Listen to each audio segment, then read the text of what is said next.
it's not us versus them or me versus you. So we're not talking about an us versus them mentality. We're going for this versus that. This versus that. Yeah, okay. I think it helps you get along better. Okay. Right? Right. Sometimes We get along so well, and sometimes you're extreme right, I'm extreme left, I'm liberal, you're a conservative, and yet we get along so well. That's marvelous, wonderful. That's amazing. That's amazing. Okay. Amazing grace. So today, Saved a wretch.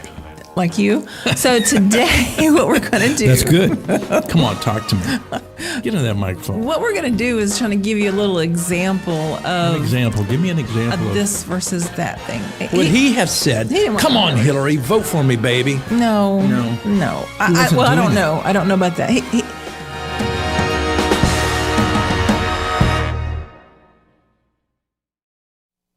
Once again, we are here, this versus that, except for my wife's not here. I mean, my goodness. I mean, she's the everything. She knows where this show is going. I don't. And so perhaps you should turn the channel and find something much more entertaining this morning. With that said, I'm going to miss my wife this morning. She's not here due to X, Y, and Z, but she will be back. That is next Sunday morning, and so I'm looking forward to that. I wish it were already next Sunday morning.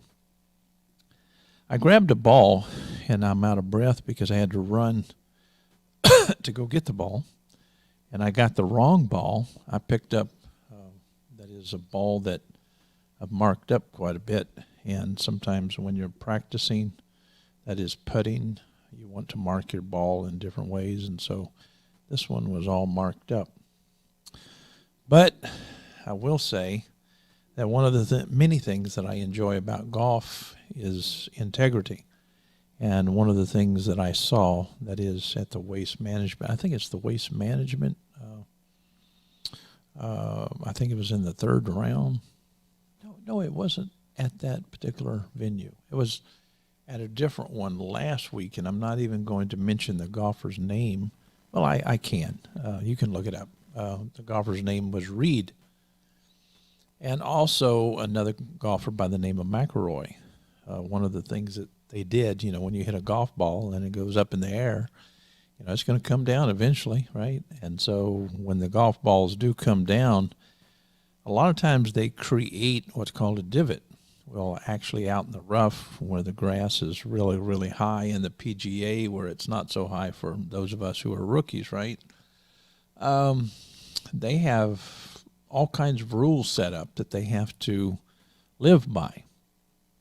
And one of the things that is viewed, that is in golf, is the amount of integrity that you actually have. And I really like that, simply because when I'm playing, when you hit the ball, until it gets on the green and you have a ball marker on the green that you can put down, you can't pick up the ball and clean the ball. You can't move the ball.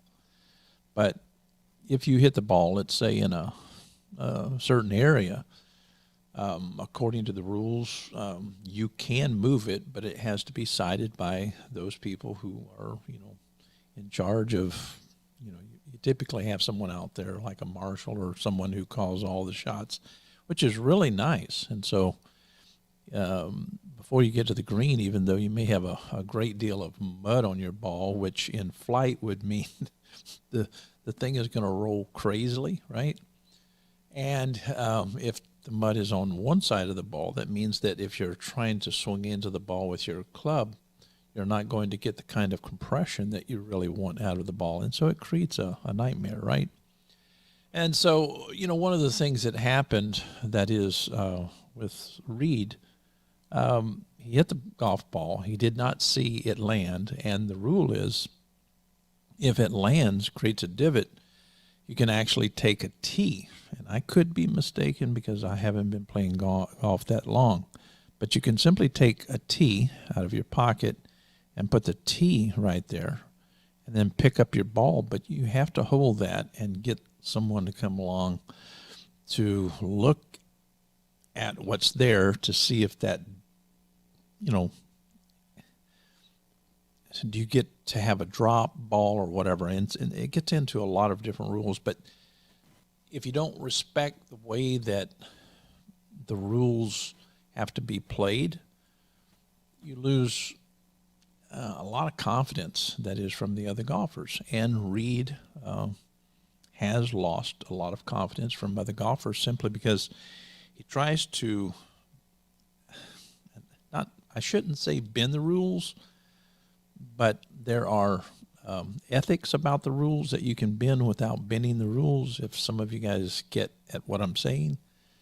And so because of that, it created a lot of talk, that is, among people who play golf. And one of the things that I love about golf, it teaches adults, it teaches those who play, especially the kids, invite your kids to get involved in golf, because it really encourages integrity, telling the truth, being honest about where the ball does lie, okay?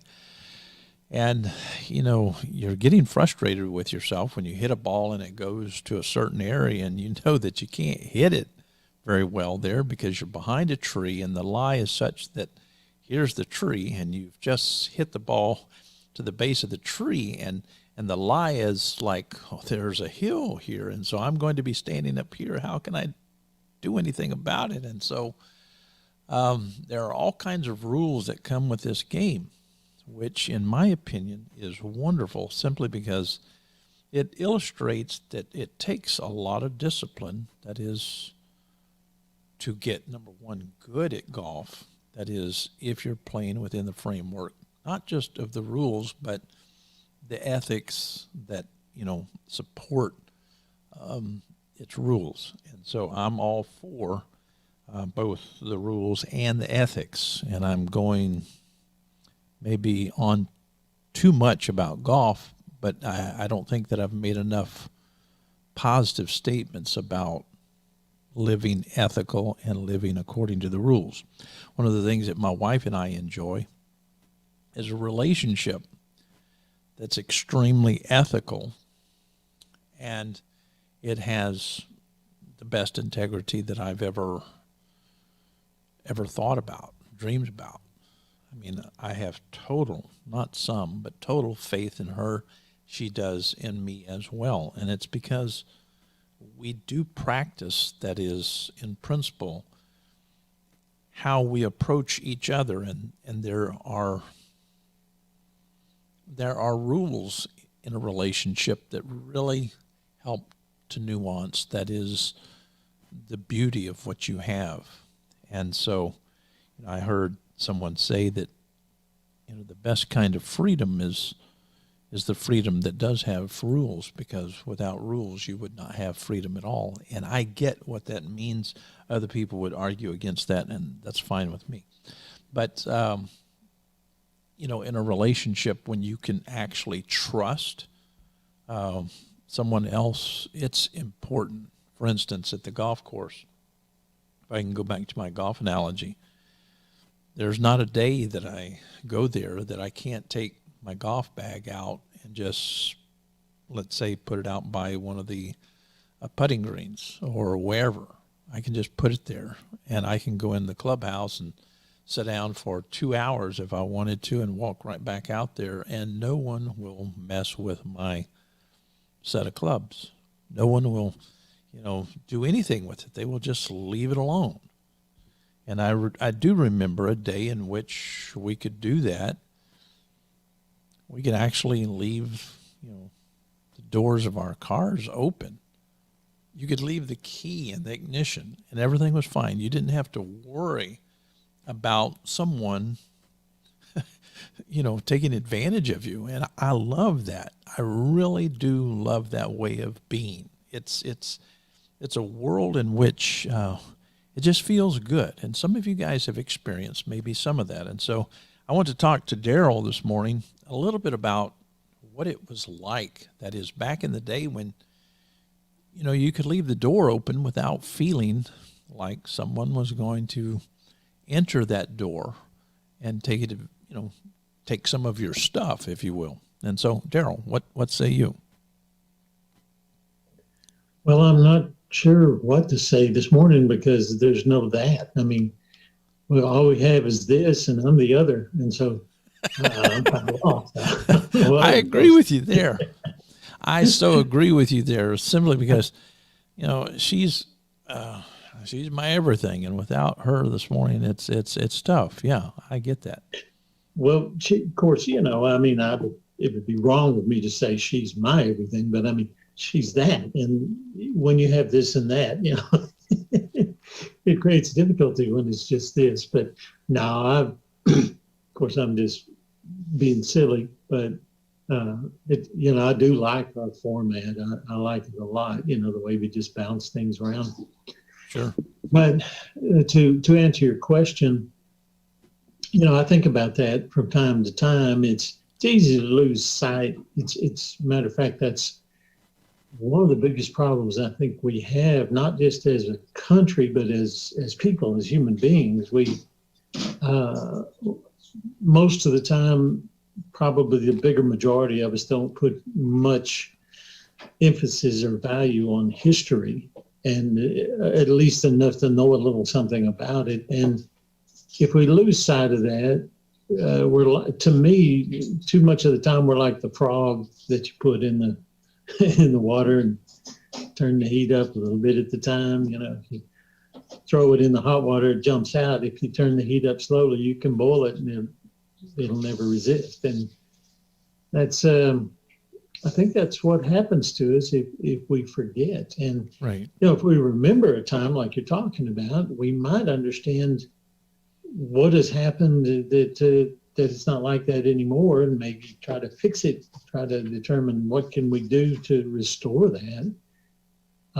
Because I do remember that. And the thing that goes along with it, hand in hand, is back in the day, when you'd hear the news, and I don't know how long the news has been as biased as it is these days, but it may have been biased all along and I just didn't notice so much.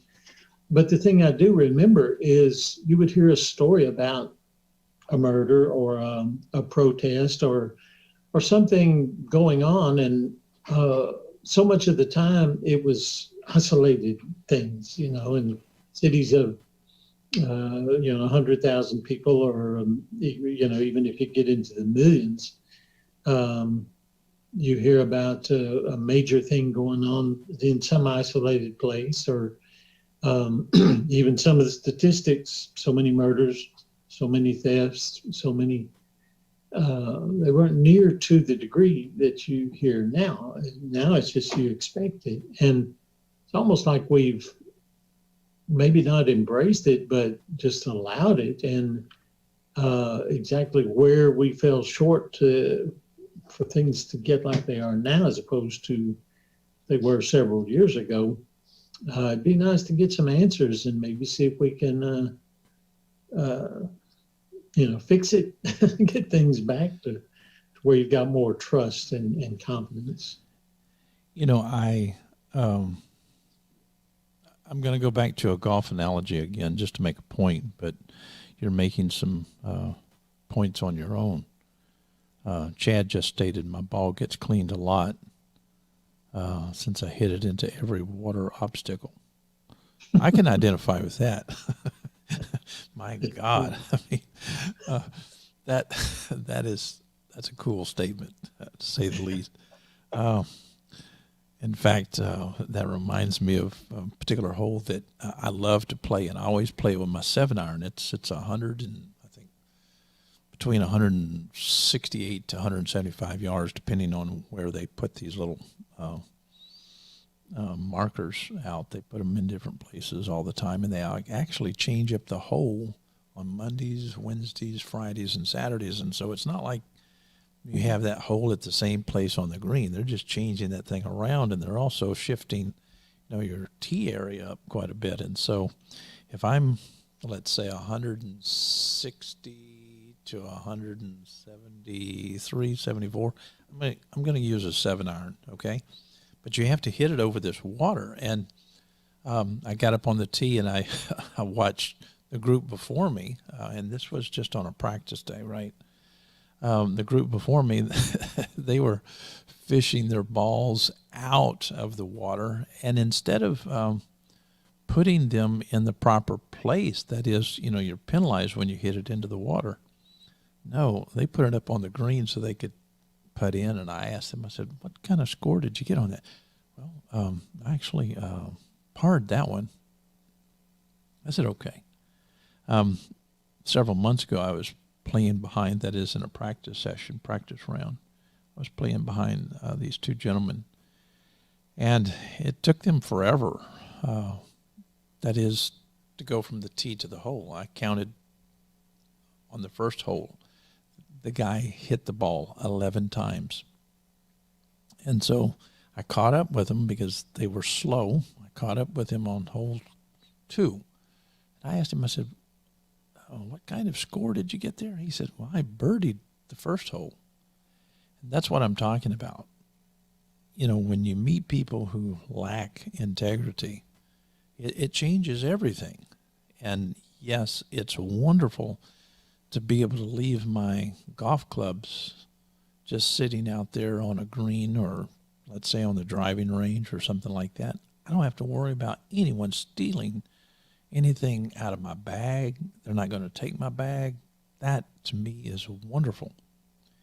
And yet, when I think about where we are these days, it's not like I can turn my television on and expect to get what is true, that is out of the mouths of journalists.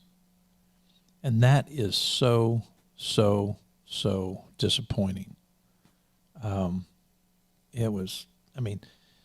You turn on the news and you hear something, but you have to say, these people have lost their integrity. I can't trust them.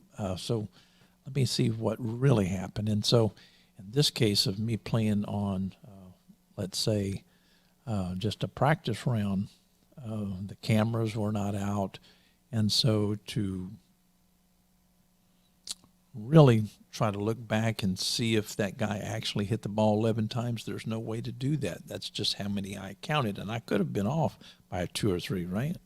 That's why I asked him. But when I asked him and he told me that he got a birdie on a par 4, after all those hits, I just said to myself, this guy lacks integrity. He doesn't have integrity. And so I'm just wondering, how many people do we have like that in politics? And I'm not going to mention this particular person's name, but they made the claim this last week that their life was in jeopardy because they were in their office, and that is, I think it was on, what was that, the 6th of January, right? Yeah. I think it was the 6th. They were in their office, and come to find out, they were not even in their office. They were far removed from that place.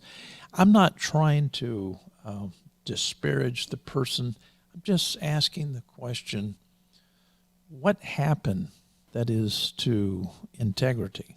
In other words, I would like to think that every golfer, when they go out and they hit their ball, they're not breaking the rules.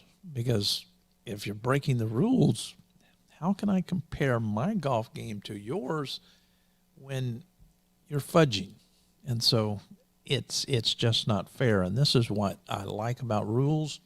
This is what I like about integrity, because when you want to talk apples and apples, you've got to have honesty.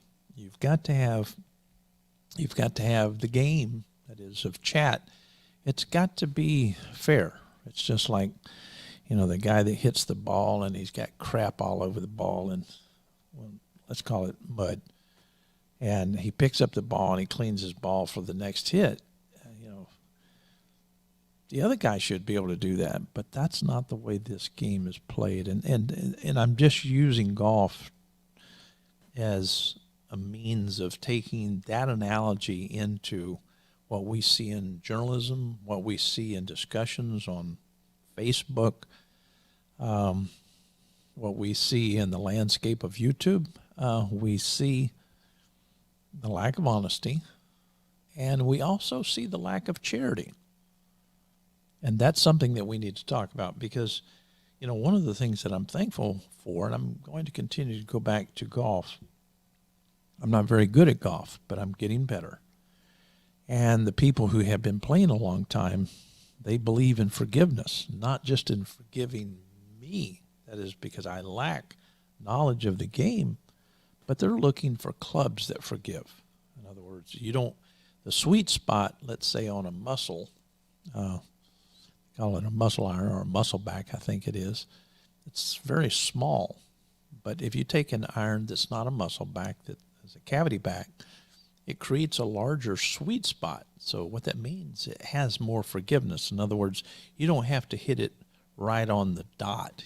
There's a large space there that you can hit it on, and it's going to do really, really well for a novice like me. And so people are looking for forgiveness because, they want to do the best that they can, but they want this forgiveness to be within the scope and sequence of what the rules and the ethics are in the game. The same thing should be applied, that is, in journalism. The same ideas should be shared when it comes to conversation. But it's not just that these individuals I play with are honest, but these people are extremely charitable. When I do things, that is, out on the golf course, they are looking at my game, and they're not criticizing me. I can top the ball. Instead of banging me over the head and laughing at me, they all look at me and say, I've been there and done that. In fact, I still do that. And when you're looking at people who are really, really good and they're confessing, I've done the same thing. Don't feel bad. Don't beat yourself up. Forget about that one. Think about the next time that you get up to the ball. That really helps my game. Do you see where I'm coming from, Daryl? I do. As a matter of fact, I'll give you my take on it. For one thing, when it comes to a sport, which is meant for enjoyment, I mean, sure, there's, if you get real serious about it, there's a lot of money involved in competing. But outside of that, I would ask, what's the point? I mean, if you're going to lie about your score or just, say I hit it this many times when you really hit it 3 or 4 times that many, why not just take your ball, walk down to the hole and put it in it and say, there's no point in playing the game if it's not the same game. If you're going to play a game where you can cheat all you want to, there's no rules. That's fine if that's what you want to do. But if you're going to join in a game that is set up in such a way and you can't compete, find another one where you can, or work until you get better. But what's the point in playing a game like that? But it does translate into, I think, something much more serious. And one of the things that really stands out in my mind when it comes to what you were talking about with journalists and et cetera, is some things that I saw with my own eyes. I mean, you can turn your TV on, you can see these things.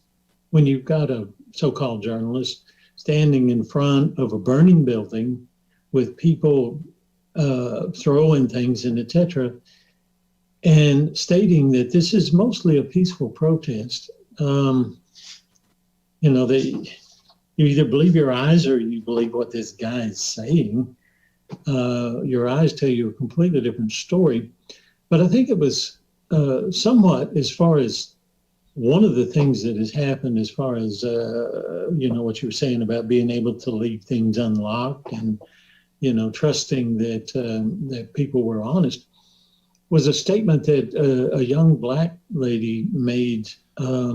They actually interviewed her, and she was giving her take on the looting that was going on. There's so many accounts of people busting out windows and completely emptying stores, just taking whatever they wanted. The law was not there to do anything about it. They just said, okay, I guess we're not supposed to do anything, so take whatever you want. And her take on that was it's reparations. We've had, and there's this idea that we live in a society where everything has been stolen.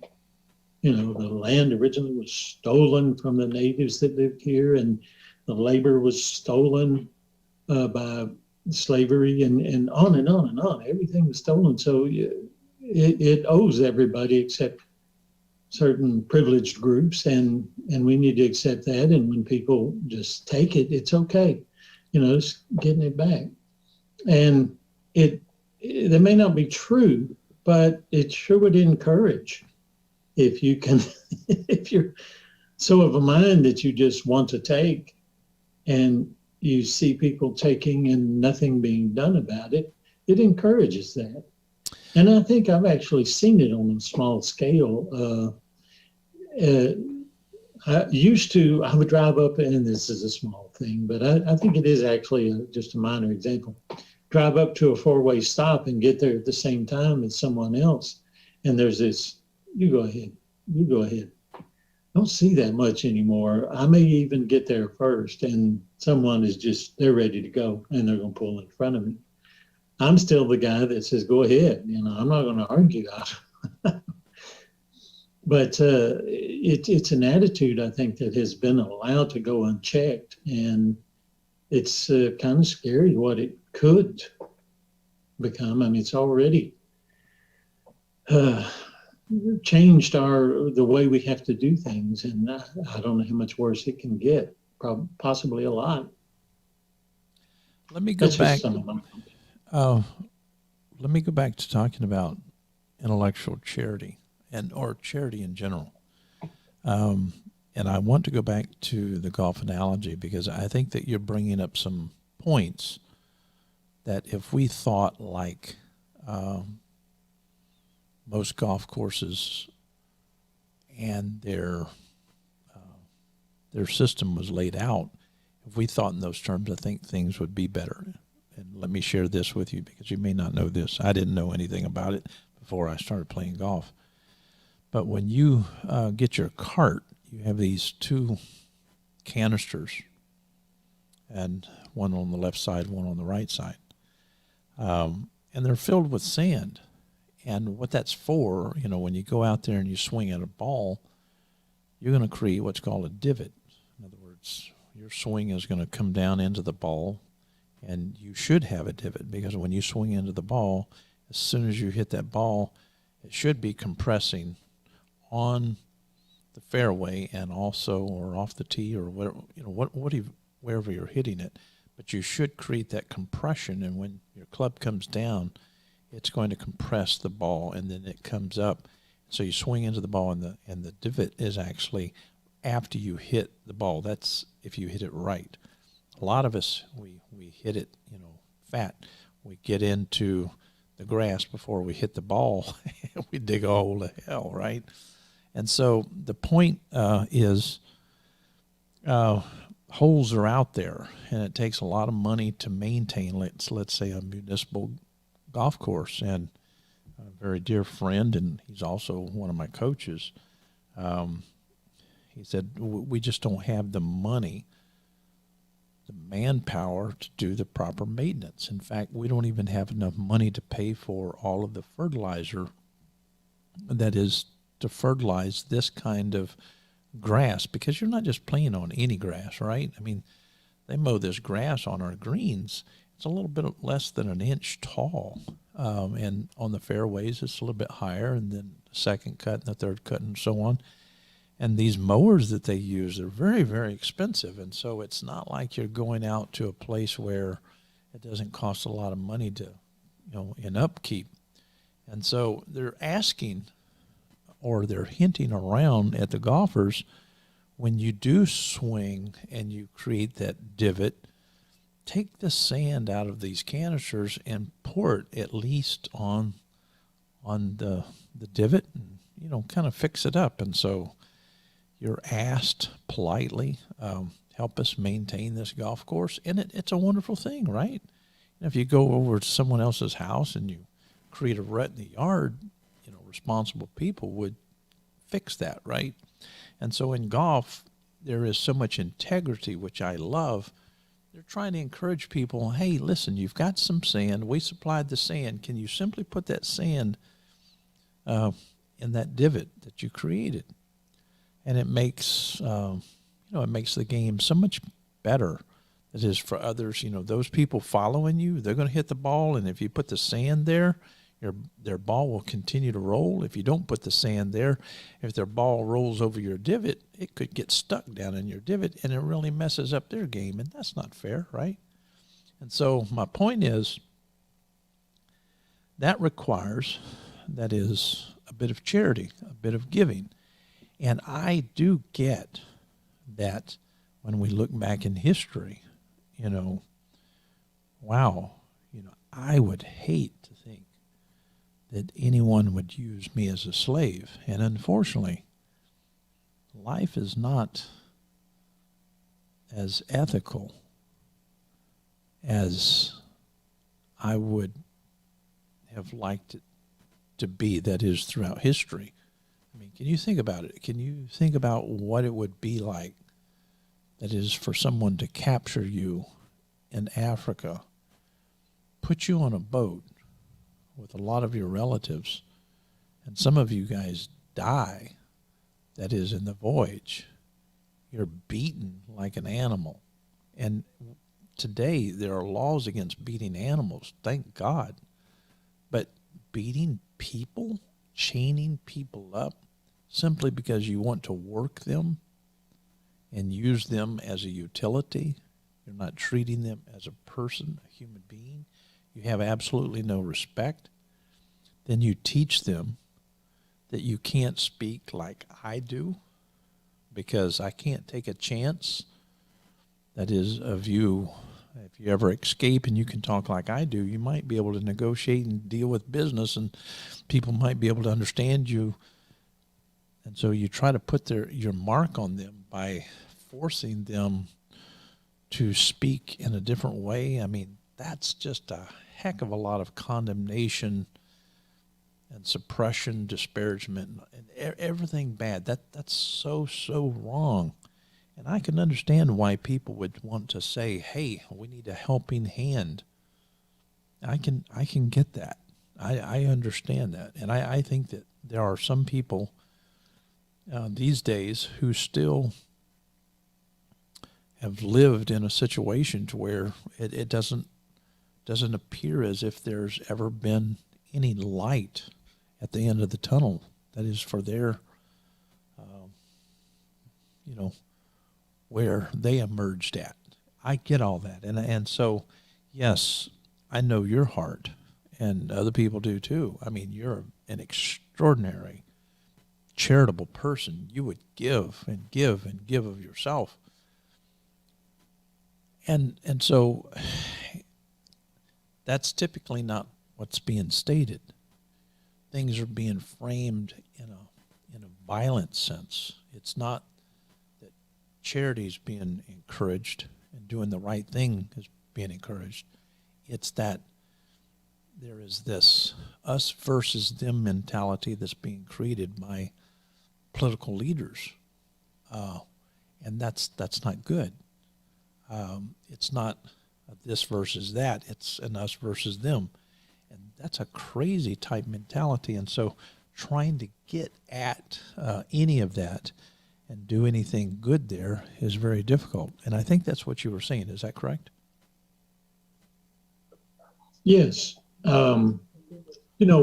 We live in the now. We can't go back and change the past, but we can look at the past and see if things have gotten better or have they gotten worse.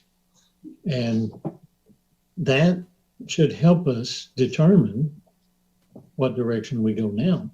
Do we go with figure out what has made things better now than they were, say, 150 years ago?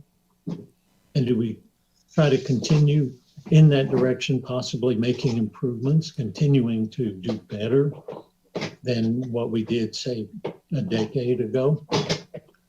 Or do we resort to methods that we can look at and know they've failed? In other words, it's as simple as to me anyway, in some cases, is it better to just hate, look at the past and see what was done, and just be full of hate toward the ones that maybe didn't get to where we needed to go? Or would it be better to say, look, it seems like we're working together better now. Let's see if we can develop a better form of communication and continue to move forward, but in the spirit of, because we care.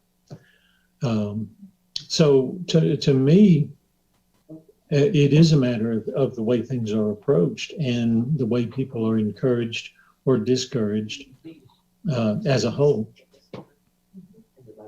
if I'm making any sense. Sure. Let me use a story, and this is a true story. My great-great-great-grandfather, maybe I didn't put enough greats there, he married a Native American back when he was the translator who worked, that is, to get Florida, that is, signed on, if I can use that term, to be a part of what we call the United States of America.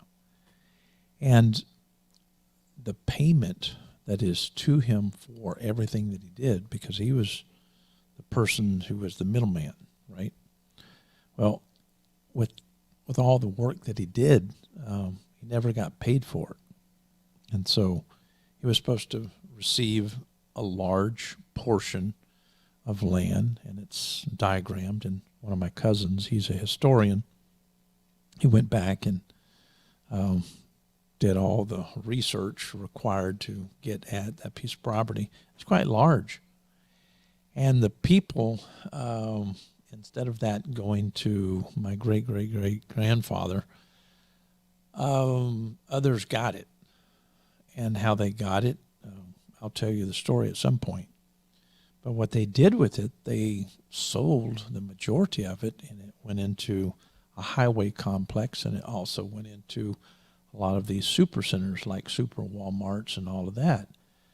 And so what my cousin was doing, he was trying to figure out, okay, well, our relative, common relative, he was owed X amount of property and payment for something that he had already done, and he never did get it. And so how should, that is, he and or his descendants acquire that? And that would be a fair way of looking at that, correct?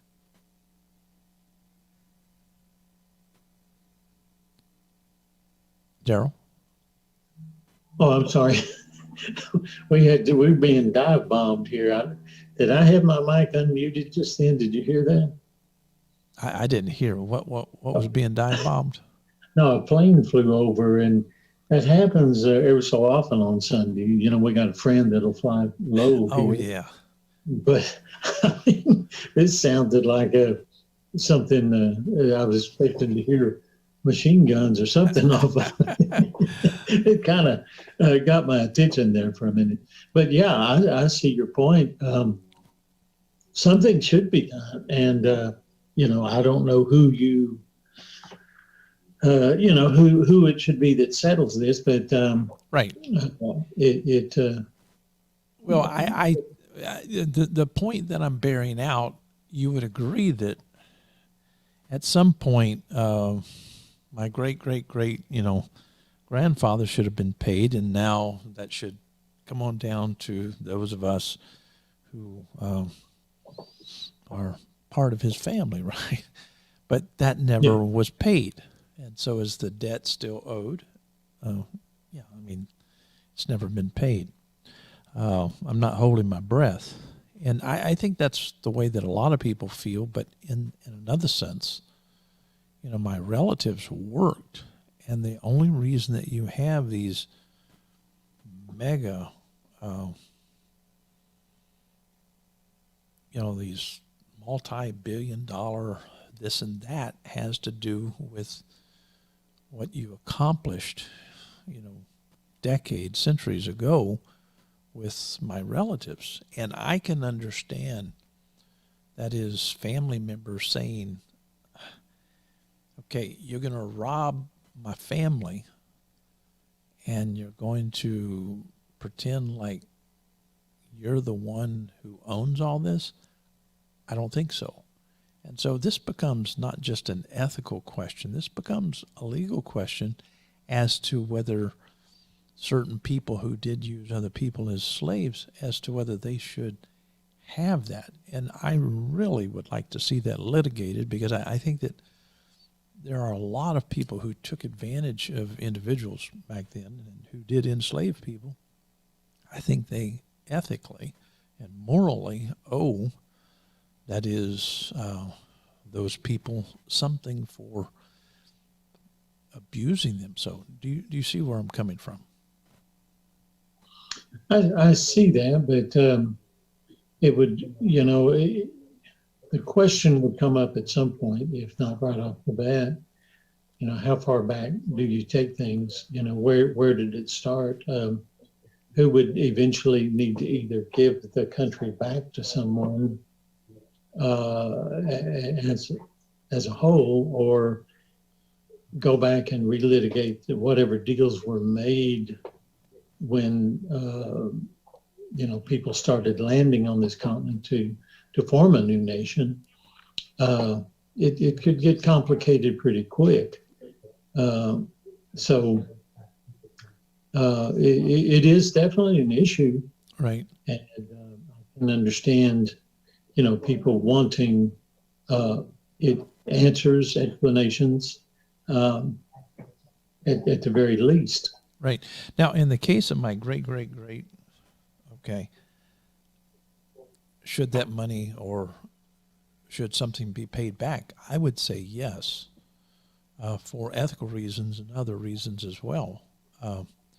Should there be interest involved? Yes. And so, you think about how much that would be. It would be, astronomical. Well, that's the problem. The problem is that we've had corruption, unethical people without, what you heard me talking about. If people are playing golf, they want to develop an ethic, right? They want to have some kind of integrity. And so when you start looking back, that is, into our history, you're going to see that many people, not the majority, but a lot of people lacked the kind of integrity that is to do the right thing. And so if you're going to have a country that has a civil experiment and they're really focused in on doing the right thing, these things have to be satisfied, that is, in monetary terms and in other ways as well. And so I'm for that being done, because, you just can't make the argument, well, that bill it's out of date. We don't owe your great-great-grandfather anything. Why would that be the argument that could hold up in court? That wouldn't make sense, would it? No. So that's the thing that we need to, keep our focus on if we are to have, intellectual honesty, intellectual integrity, intellectual charity. And like on the golf course, sometimes what you need to do is take those little canisters out, fix your divots, because there's just not enough money that comes in to pay for all of the lawn maintenance. When courses go downhill, it's typically because the golfers have not done their part, if that makes sense. And so I think that, in analogy, the citizens, we have not done our part if we have not forced or imposed on our politicians to do the right thing. We have to have integrity. We have to have, when we have somebody, tell me a politician's name and ask the question, do they lack candor? And I will probably say that most, if not all, politicians lack candor.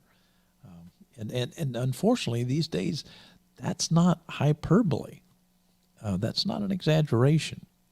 But those are my thoughts. And I don't want to be mean-spirited toward them. I just think that people need to have enough honesty to say, when I hit the ball, the rules say I can't pick that ball up and clean it so I can have a better hit the second time. You have to have enough integrity to leave that ball alone, even though no one's looking.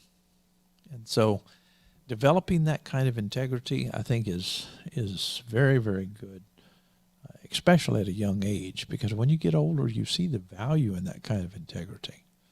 And so it means that you'll do the right thing. We're going to get out of here because we do have a teaching that's going to go on promptly at 11 o'clock. Do you have any final thoughts? No, I think I'm satisfied with where we are. Sounds good.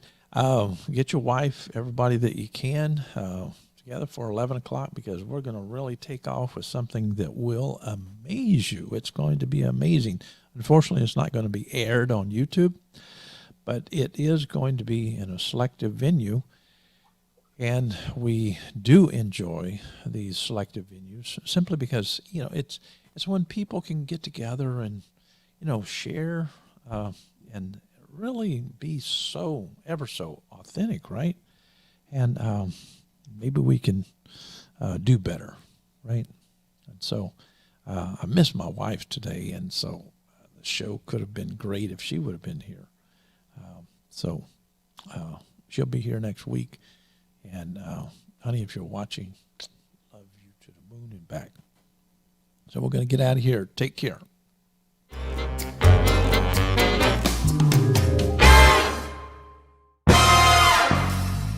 It's not us versus them or me versus you. So we're not talking about an us versus them mentality. We're going for this versus that. This versus that. Okay. I think it helps you get along better. Okay. Right? Right. Sometimes We get along so well, and sometimes you're extreme right, I'm extreme left, I'm liberal, you're a conservative, and yet we get along so well. That's marvelous, wonderful. That's amazing. That's amazing. Okay. Amazing grace. So today, Saved a wretch. like you. So today, what we're going to do. That's good. Come on, talk to me. Get in that microphone. What we're going to do is trying to give you a little example of Give me an example of this versus that thing. what he has said. didn't want Come to on, know. Hillary, vote for me, baby. No.